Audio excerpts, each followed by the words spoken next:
Okay, I got a question for you. Would you play a MMORPG available on PC and mobile that has a cash shop which you can swipe for, a convenience subscription for $15 a month, and a second content subscription for $21 a month? If your answer is yes, this is probably not the video for you, but if your answer is no, stick around because, oh boy.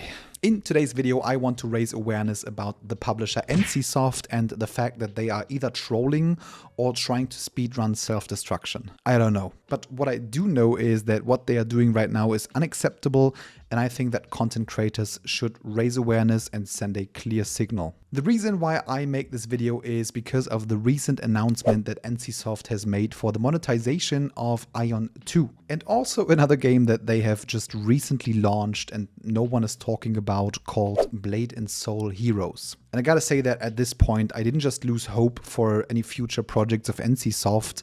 I literally think that people should actively avoid their games in the future, which is why I'm making this video. But let me tell you what happened. To celebrate 100,000 subscribers on their Aion 2 YouTube channel, which I understand because Aion 1 was not a bad game. It was a great game in theory, and Aion 2 looks great theoretically too. NCSoft has made another developer stream talking about some of the features for the game and also its monetization. And I gotta say that the features that they showcased look really good, like lots of mini games, jump puzzles, PvP and more. But the monetization, yeah. Let me just repeat it. In Aion 2, their next big upcoming MMORPG, NCSoft wants to add a cash shop to swipe for in-game currency, to buy lots of different things. They want to add a subscription for $15 a month with convenience stuff. And they want to add a second subscription for $21 a month with convenience and content locked behind it. So let me be clear. They want you to pay $36 a month minimum and also swipe for the cash shop, which probably is going to have cosmetics and pay-to-win stuff. And I honestly think that's disgusting! And beyond that, I am pretty sure that they are going to increase the prices for the global version, which could result in at least $50 a month or even more. Oh, hell no!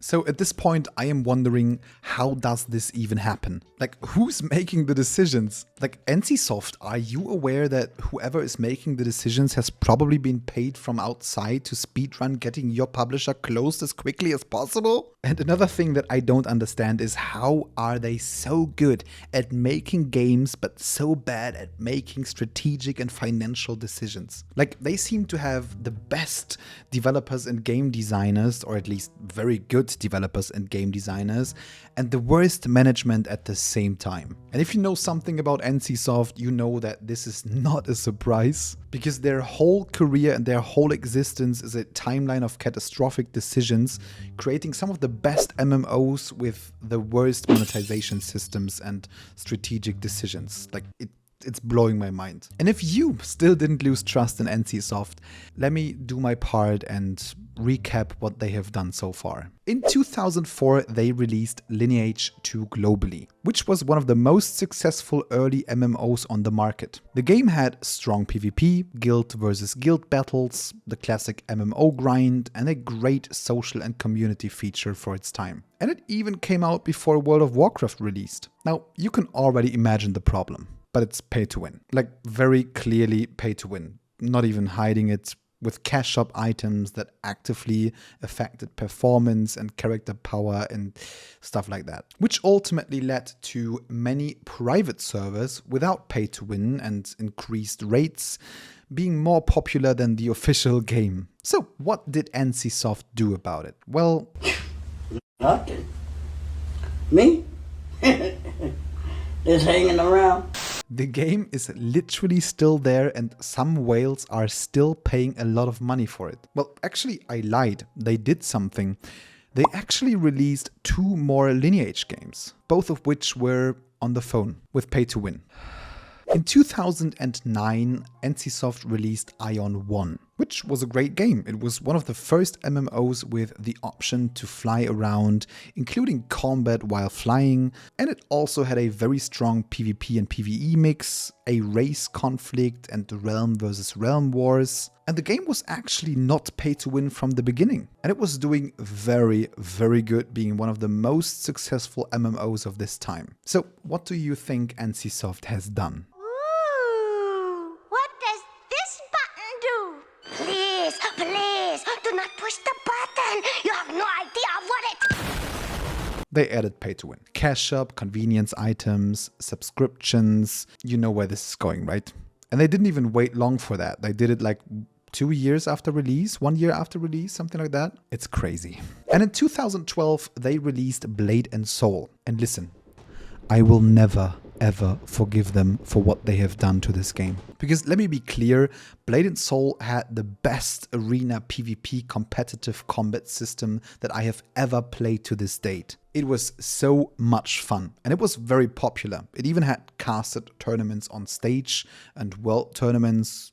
It was crazy. However, they decided to screw up the monetization again, limiting the amount of content that you could play per day without paying money and allowing whales to basically one-shot you in the open world PvP, which ultimately led to the game dying. Now, in 2024, they actually announced a remaster of Blade and Soul called Blade and Soul Neo, where they basically wanted to upgrade the graphics and make the game more enjoyable and convenient to play. And many people were like, yes, they are bringing Blade and Soul back and they are fixing the issues. Absolutely not.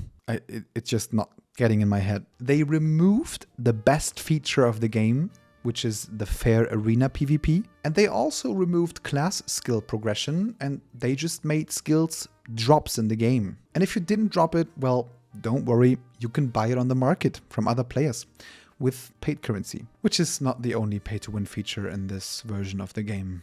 So the game has been dead after a week and I really, really don't get it. They have one of the best PvP MMOs of all time and it's easy to be fixed and they still mess it up. It doesn't make any sense at all. But wait, did you know that Blade and Soul 2 released like in 2021? Even before the remaster, they actually brought out Blade and Soul 2. You didn't know it? Well, neither did I. Blade and Soul 2 has been released only in Korea on the phone, with lots of immediate issues surrounding its monetization, including pay to win, locking player trading behind a season pass, and much more. Even though the game is looking pretty good, it obviously didn't succeed, and therefore never saw a global release. Ever. GG, NCSoft. Another game that has been developed by NCSoft and globally released by Amazon Games in 2024 is Throne and Liberty. And this actually was a game release that you might have experienced yourself because the game received a lot of hype at the beginning. And to be fair, I think that the combat was decent and the game felt great overall, with transformations to animals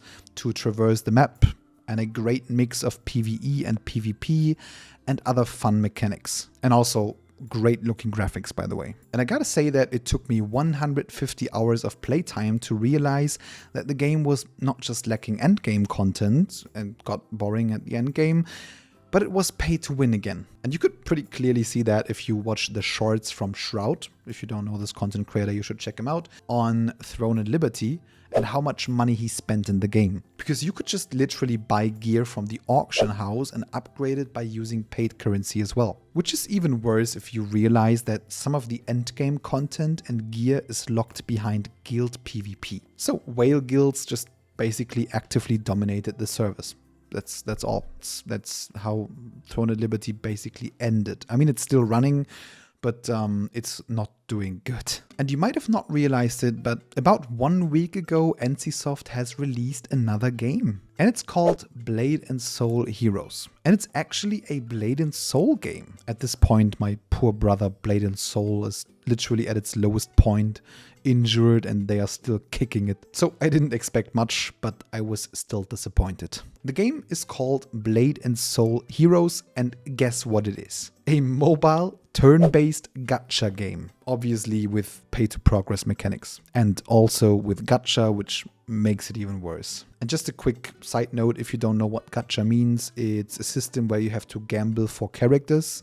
And if you are lucky, you're going to get the character. If you are unlucky, you have to pull until you reach the pity limit. And they make it so it's really hard to get the seasonal character before the next season starts. So you kind of feel FOMO and you want to pull the character before the next gacha season starts, because you might not get the last gacha character like ever again. So they are using FOMO to earn money. And they are literally trying to do anything but releasing a decent remaster of Blade and Soul with arena and no pay to win. And at this point, I gotta say, I am not even remotely interested in covering this game because I have zero understanding for this decision. Well, and here we are almost at the end of 2025, and NCSoft's biggest upcoming game, Aion 2, is about to be released in Korea. And we didn't expect much from NCSoft, but they still managed to disappoint, which is honestly just crazy. Like, you literally gotta stop.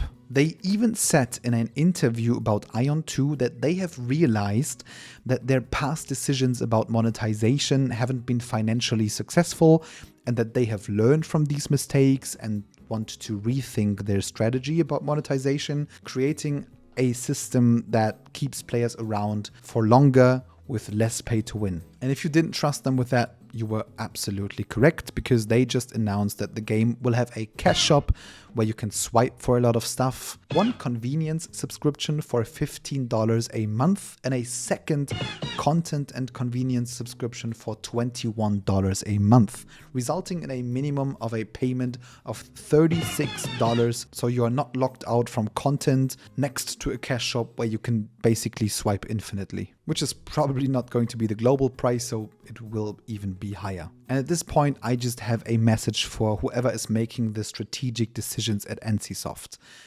Stop it. Get some help.